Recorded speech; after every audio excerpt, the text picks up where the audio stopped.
উফ, dusky skin tone নিয়ে হয়েছে এক ঝামেলা। অনেকে বুঝেই উঠতে পারছো না যে ডাস্কি স্কিন টোনে কিভাবে মেকআপ করবো। আরে এত টেনশন নেওয়ার কিছু নেই, চলো আজ তোমাদের আমি দেখিয়ে দিই ডাস্কি স্কিন টোনে কিভাবে মেকআপ করবে।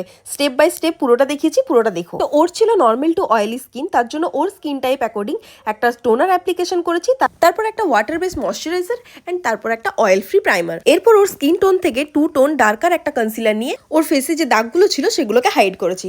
তারপর দেখতে পাচ্ছ ও স্কিন টোন অ্যাকর্ডিং একটা ফাউন্ডেশন চুজ করেছি, আর তারপর ফাউন্ডেশন থেকে এক সেট ফেয়ার একটা কনসিলার ইউজ করেছি হাইলাইটিং এর জন্য, আর তারপর ওর ফাউন্ডেশনের থেকে 3 to 4 শেড ডার্কার একটা কন্ট্যুর দিয়ে কন্ট্যুর করে নিয়েছি। সব ক্রিম প্রোডাক্ট অ্যাপ্লাই করে নেওয়ার পর একটা ফিক্সার দিয়ে ফিক্স করে নিয়েছি। এরপর পুরো ফেসটাতে ভালোভাবে পাউডার সেটিং করে নিয়েছি। এরপর পাউডার ব্লাশ, পাউডার কন্ট্যুর, আমাদের ব্লাশ বা কন্ট্যুর প্যালেটের যে ডার্ক শেড গুলো থাকে সেগুলোই কিন্তু আমরা ইউজ করবো। আর যখন আমরা হাইলাইটার ইউজ করবো তখনও কিন্তু আমাদের মাথায় রাখতে হবে হোয়াইট কালারের হাইলাইটার কিন্তু আমরা ইউজ করবো না, আমরা গোল্ডেন কালারের হাইলাইটার ইউজ করবো। কি এরপর মনে হচ্ছে তো ডাস্কি স্কিন টোনে মেকআপ করাটা কতটা ইজি? আচ্ছা এরপর দেখে বলো তো কেমন লাগছে এই লুকটা। তোমরা যদি এরকম নতুন নতুন মেকআপের টিউটোরিয়াল দেখতে চাও তাহলে অবশ্যই আমার চ্যানেলটাকে সাবস্ক্রাইব করে দিও। টাটা।